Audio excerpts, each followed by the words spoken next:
What happened while we were away, brought to you by It's the Economy, Stupid. Despite a paltry but better than forecasted April jobs report, the U.S. economy is at least on the brink of recession, if not already there. Just today, the nationwide average price of gasoline reached a new record high at $4.37 a gallon.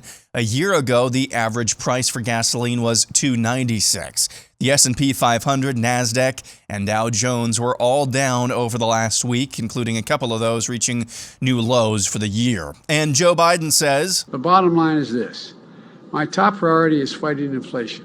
Learning Chinese today. Today's phrase is, so does that mean you're resigning or what? 那么这是否意味着你要辞职或什么？ In completely unrelated news, Biden signed the Ukraine Democracy Defense Lend-Lease Act of 2022 for the purpose of streamlining financial aid to that blank hole country. This comes on the heels of Biden asking Congress for another $40 billion in aid to Ukraine. Moving on, dozens of left-wing terrorists, including Antifa and other groups, showed up at the home of Supreme Court Justice Samuel Alito last night. Alito had already been moved to an undisclosed location for his protection over the weekend. This woman also showed up to say she wishes her mother had killed her. As I said before, my mother didn't have a choice, so I'm here, but I had 57 years of misery. If she had a choice, she would have made different decisions, and I might not have been here, and nobody would have been the wiser. Chicago Mayor Lori Lightfoot tweets, "To my friends in the LGBTQ plus community, the Supreme Court is coming for us next. This moment has to be a call to arms." On Sunday, 2 Molotov cocktails were thrown at the headquarters of Oregon Right to Life in a suburb of Salem. MSNBC, your thoughts? Here's the thing. Here's my feeling about the leaker. I would like to find out who the leaker is so I could make sweet love to that person, because that person is a hero to me. Okay? And if the leaker, a lot of people are saying it could be a conservative. If the leaker is a Republican, and if I get pregnant during our lovemaking, I will joyfully abort our fetus and let them know. I don't know if that answered your question. Meanwhile, in Florida, Governor Ron DeSantis yesterday established November 7th as the Victims of Communism Day. He also signed a law requiring students in Florida schools to learn about communism and its devastating effects. DeSantis is absolutely mopping the floor in terms of fundraising for his gubernatorial reelection bid. He's raised over $143 million so far. Democrat Charlie Crist has raised $9.2 million. Nikki Fried, $7.6 million. And somebody named Annette Taddeo has raised just over $2 million.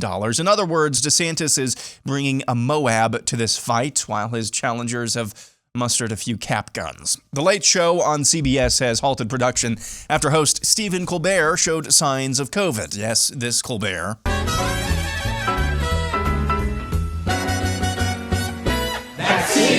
NBA coach Steve Kerr of the Golden State Warriors was one of the only coaches in the league to wear a mask stem to stern this season. Last night, he missed one of the Warriors' playoff games after testing positive for COVID. In completely unrelated news, here's Pulitzer Prize-winning journalist Lori Garrett, who made her bones as a journalist covering epidemics. This was a speech she gave to the National Academy of Medicine in 2018. There's only a couple of countries that have ever really done large-scale studies to try and figure out what might work. Japan, it may not surprise you, is one of them.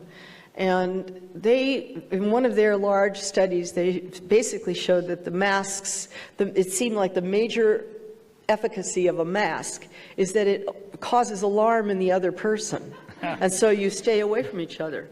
And that's what I think happened with SARS.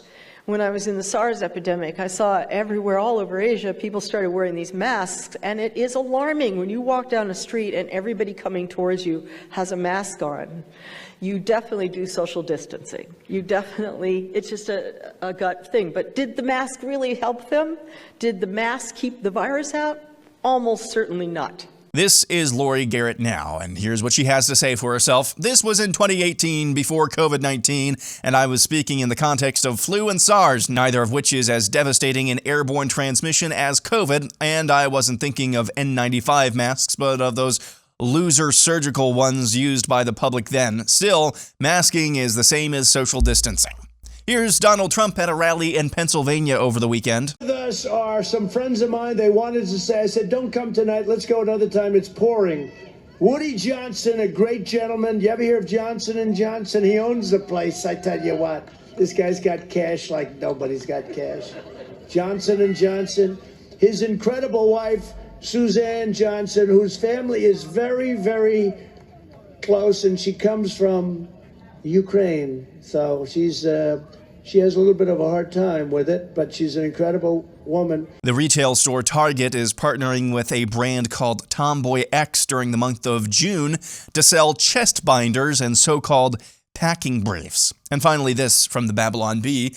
FBI sternly warns mob at Justice Kavanaugh's home to stay away from school board member's house next door. And that's what happened while we were away.